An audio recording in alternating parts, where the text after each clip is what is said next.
नमस्कार दोस्तों। बदल जाओ वक्त के साथ या फिर वक्त बदलना सीखो, मजबूरियों को मत कोसो, हर हाल में चलना सीखो। तो उसी सीरीज़ के आगे हम लोग जो कंटिन्यू कर रहे हैं, अपने टॉपिक्स को निरंतर बढ़ रहे हैं और इसी प्रकार आपको भी बढ़ते रहना है। हम लोग साथ में पढ़ते रहेंगे और अपनी मंजिल को एक दिन जरूर हासिल कर लेंगे, ठीक है। तो आज का टॉपिक जो है बहुत ही इंपॉर्टेंट टॉपिक है, जिससे 2 या 3 क्वेश्चन हर एग्जाम में बन जाते हैं। टेट, सीटेट, पीआरटी कोई भी ले लीजिए आप। तो बहुत ही इंपॉर्टेंट टॉपिक है आज। उसके पहले हम थोड़ा बात करते हैं कि इसके पहले पढ़ क्या क्या लिए हैं। तो हम लोगों ने इसके पहले पढ़ी थी स्टेजेस चाइल्ड डेवलपमेंट की, वहाँ से भी 1-2 क्वेश्चन बनता है। अब उसके बाद जो आज हम लोग पहुँच रहे हैं, जो महत्वपूर्ण सिद्धांत हैं, थ्योरीज हैं कुछ, ठीक है। उसमें महत्वपूर्ण थिंकर हैं हमारे जीन पियाजे, Vygotsky, Bandura, Kohlberg, Chomsky, Erikson, इन सब लोगों को पढ़ना है। और कभी कभी तो स्टेट ऐसे पूछ लेता है स्टेटमेंट डायरेक्टली कि यह सिद्धांत किसका है। ऐसे टेट में फैक्ट पूछे जाते हैं, तो यह चीजें खूब पूछी जाती हैं। सीटेट में थोड़ा डिटेल में तो हम लोग पढ़ेंगे उस लेवल से, ताकि सीटेट में भी हमारा काम कर जाए और टेट में भी काम, और पीआरटी में भी अगर आए तो हमें निश्चित रूप से वहां से कुछ ना कुछ मिल जाए। तो आइए दोस्तों चलते हैं अपने टॉपिक पर। तो उसके पहले कुछ जो फैक्ट हैं उनको देख लेते हैं। जैसे हमसे पूछ लिया जाता है कि सामाजिक विकास का सिद्धांत किसने दिया है। सामाजिक विकास का सिद्धांत किसने दिया है। सामाजिक विकास, ठीक है। सामाजिक विकास सिद्धांत किसका है। तो पहले तो ऐसे इनको समझ लेते हैं एक बार। तो सामाजिक विकास का सिद्धांत वाइगोट्स्की का है, लेव वाइगोट्स्की। वाइगोट्स्की का हमारा कौन सा सिद्धांत है दोस्तों। सामाजिक विकास का सिद्धांत, ठीक है। दूसरा जब हम देखते हैं संज्ञानात्मक विकास का सिद्धांत, इनको डिटेल्स में भी पढ़ेंगे। संज्ञानात्मक विकास सिद्धांत, या इसको हम कहें तो बौद्धिक विकास सिद्धांत, या हम मानसिक विकास सिद्धांत, या इंग्लिश में अगर इसको देखा जाए तो कॉग्निटिव डेवलपमेंट थ्योरी भी कहते हैं, ठीक है। तो यह है जीन पियाजे। जीन पियाजे एक ऐसे थिंकर हैं जो हमारे 3 या 4 नंबर दिला के जाते हैं, टेट, सीटेट किसी में भी आप देख लेंगे, ठीक है। नेक्स्ट देखते हैं हम लोग। तब हमारा एक मनोविश्लेषण सिद्धांत है। कौन सा। मनोविश्लेषण सिद्धांत बहुत ही इंपॉर्टेंट सिद्धांत है, मनोविश्लेषण सिद्धांत। और यह किसका है तो दोस्तों यह हमारा है फ्रायड का, राइट। फ्रायड आपके सुपर टेट एग्जाम में डायरेक्ट पूछ लिया जाता है कि मनोविश्लेषण सिद्धांत किसका है, ठीक है। अभिप्रेरणा का सिद्धांत किसका है। और टीईटी में ऐसे फैक्ट डायरेक्ट पूछ लिए जाते हैं, तो इनको समझने की बहुत जरूरत रहती है। 1 नंबर आपका हो जाएगा यदि इनको समझ लेते हैं, ठीक है। नेक्स्ट देखते हैं तो मनोसामाजिक सिद्धांत। मनोसामाजिक सिद्धांत भी हमें पढ़ना होगा, डिटेल में भी पढ़ेंगे।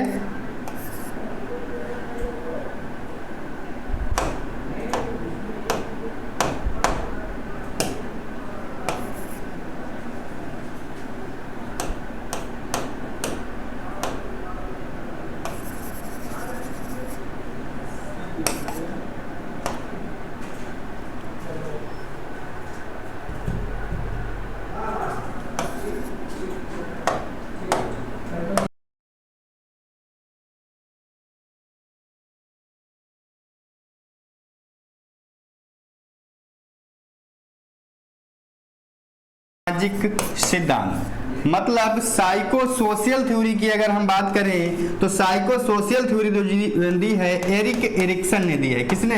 Eric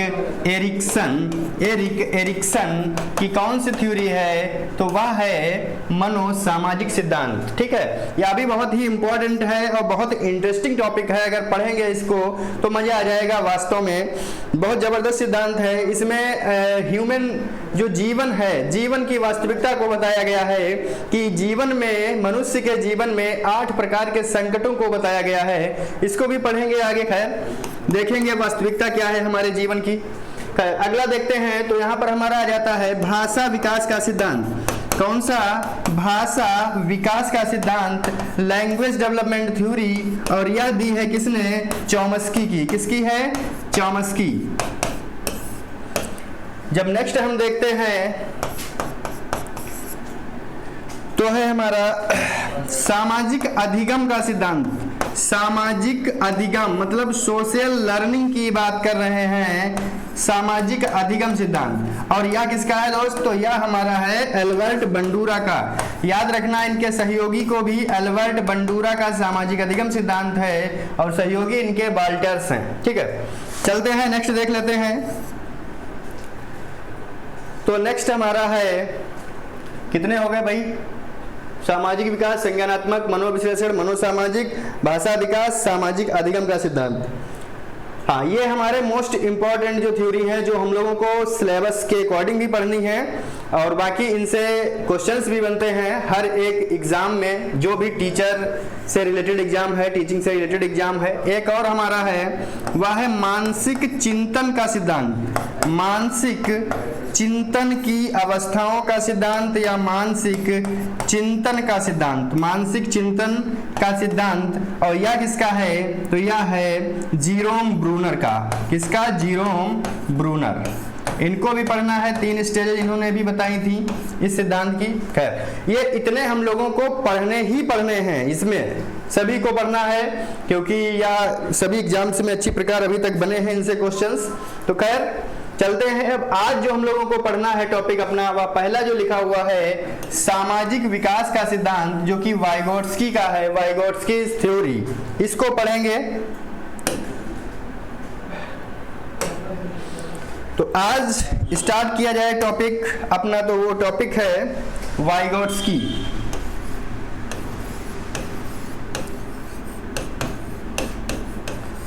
वाइगोट्स्की theory.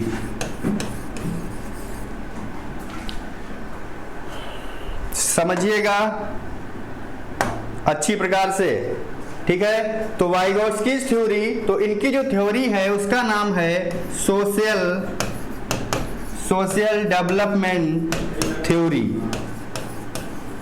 ठीक है, कौन सी? सामाजिक विकास सिद्धांत, या इसको दूसरे नाम से भी हम अगर जानते हैं तो वह है सामाजिक सांस्कृतिक सिद्धांत। कौन सा है? सामाजिक सांस्कृतिक सिद्धांत, सोशल कल्चरल थ्योरी, सामाजिक सांस्कृतिक सिद्धांत। ठीक है,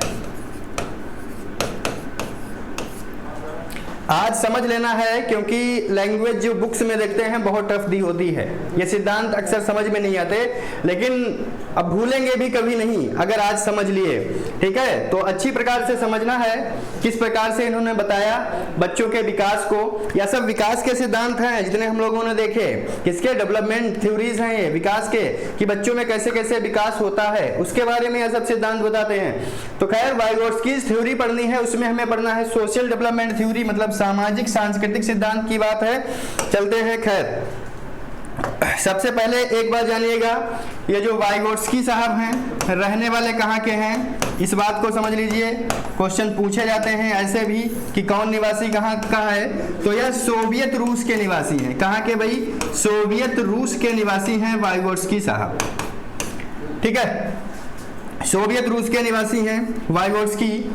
अब इन्होंने जो फोकस किया, किस बात पर फोकस किया? इन्होंने समाज पर फोकस किया। किस पर? समाज और संस्कृति पर फोकस किया।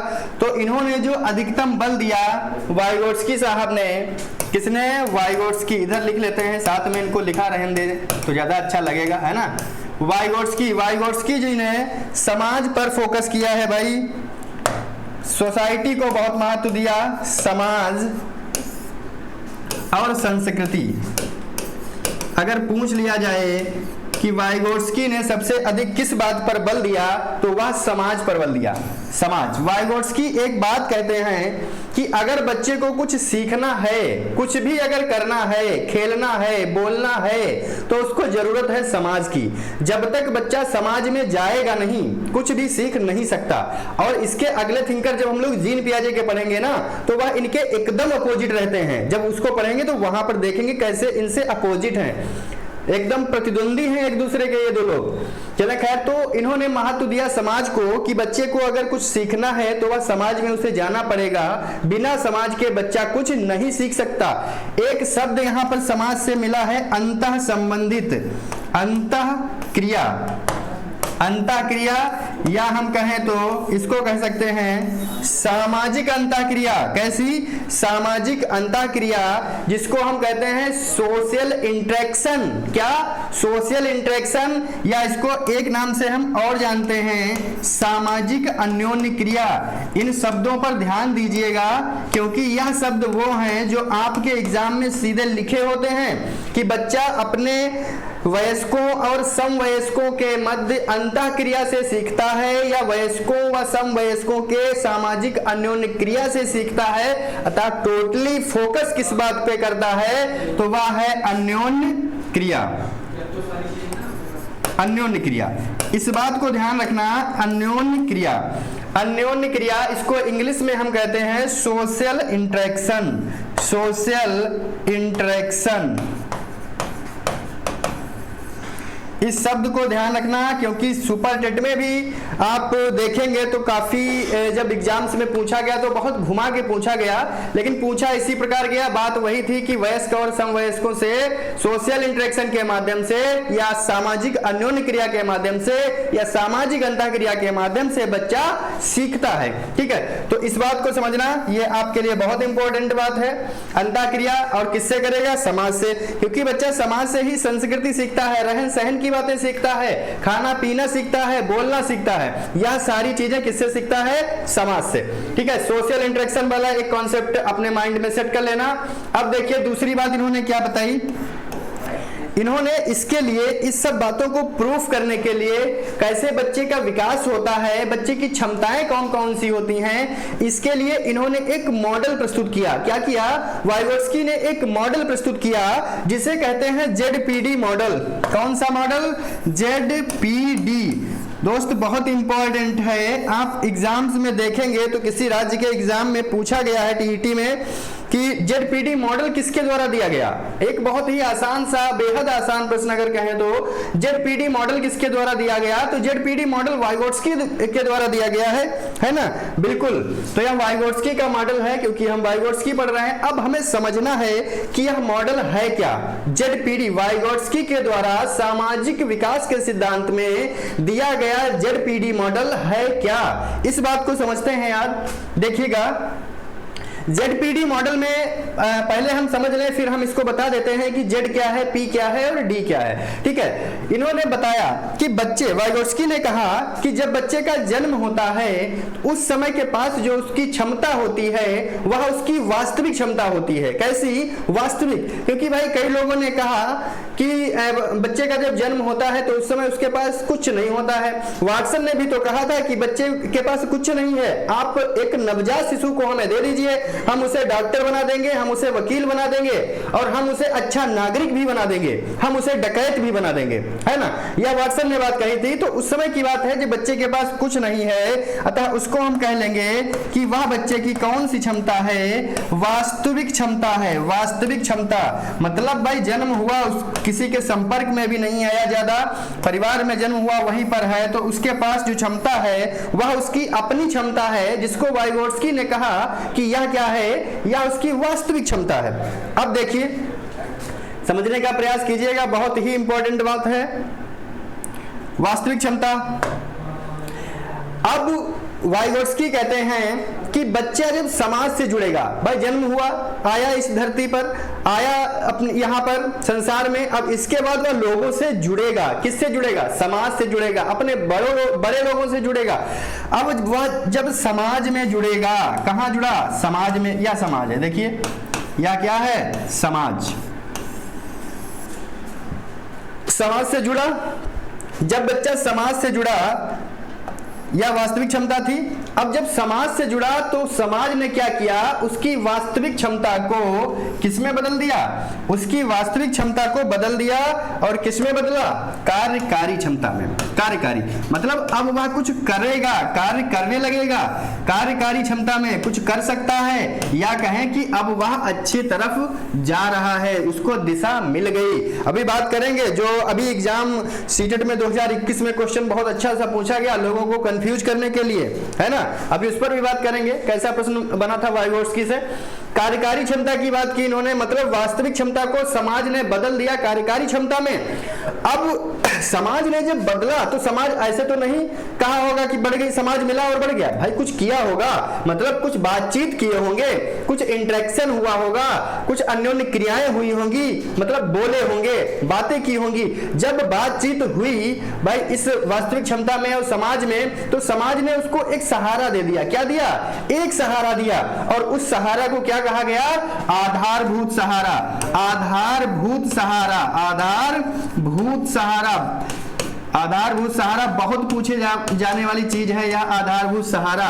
और आधारभूत सहारा को वाइगोट्स्की ने कहा क्या? वाइगोट्स्की ने अपने टर्म में कहा कि यह स्कैफोल्डिंग है। क्या है? स्कैफोल्डिंग। याद रखना, स्कैफोल्डिंग है या स्कैफोल्डिंग। अब इसके नाम कई हैं, रूप एक नाम अनेक, है ना, इस बात को ध्यान रखा करो।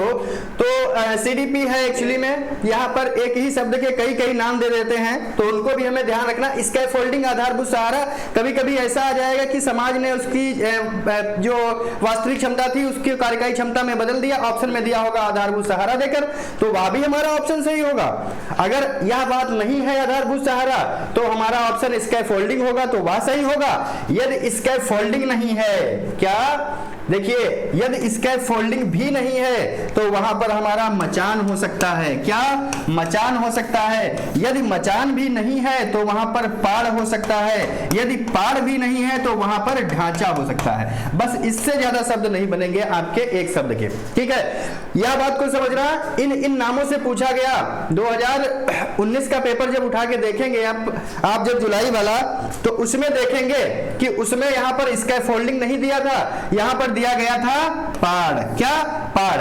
और पाड़ भी हमारा स्कैफोल्डिंग है। इनको ये शब्द को ऐसे नहीं बनाए गए हैं, ये वास्तविकता है। मचान भी जानते हैं भाई, इंसान को सहारा देती है, जंगलों में बना ली जाती है, उस पर व्यक्ति खड़ा होता, तो सहारे तो दिया व्यक्ति को। और पाड़ भी जब देखे होंगे, जब मकान बनता है तो पाड़ का निर्माण पहले किया जाता है, उस पर ही खड़े होकर मकान बनाते हैं, है ना। तो यही बात है, पाड़ और ढांचा का मतलब है भाई स्ट्रक्चर, पहले ढांचा बनाया जाता है, वह भी हमें ऊपर बनाने में हेल्पफुल रहता है, वह भी हमें हेल्प करता है। तो मतलब है ढांचा भी हमारा क्या है? स्कैफोल्डिंग है, राइट। तो यह सारी चीजें हैं हमारी। तो स्कैफोल्डिंग, समाज ने उसकी वास्तविक क्षमता को कार्यकारी क्षमता में बदला स्कैफोल्डिंग के द्वारा। एक प्रश्न पूछा गया था कि एक पुष्पा एक लड़की है जो अपने कार्य को अच्छे से नहीं कर पा रही है, लेकिन पुष्पा की बड़ी बहन किरण ने उसको कहा कि इसको ऐसे नहीं ऐसे कीजिए, तो उसने उस कार्य को अच्छी प्रकार से कर लिया। अब उस किरण ने पुष्पा के साथ क्या किया? तो क्या किया भाई? आधारभूत सहारा दिया, मतलब स्कैफोल्डिंग ऑप्शन में दिया था, स्कैफोल्डिंग, है ना। तो ऐसे प्रश्न बनते हैं बहुत आसान से, तो घबराना नहीं, बस आपको एक राह सही मिल जाए, आपको रास्ता सही मिल जाए, मंजिल तो एक दिन मिल ही जाएगी। और रास्ता आपका परफेक्ट है और वो आपको मिल गया तो मंजिल भी बहुत जल्दी मिलेगी, है ना। चलते हैं, खैर तो देखें इस बात को। अब देखिए, अब यह वास्तविक क्षमता कार्यकारी क्षमता भाई कुछ समय लगा, कुछ टाइम लगा, ऐसे तो बदल नहीं गई।